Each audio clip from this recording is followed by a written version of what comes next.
वही पानी को यूज़ किया है।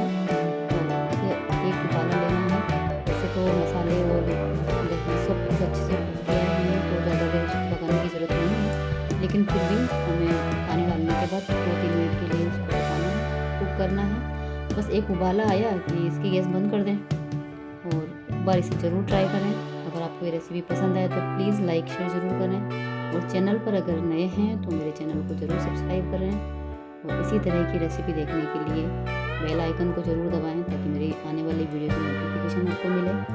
बस इसकी तैयार है।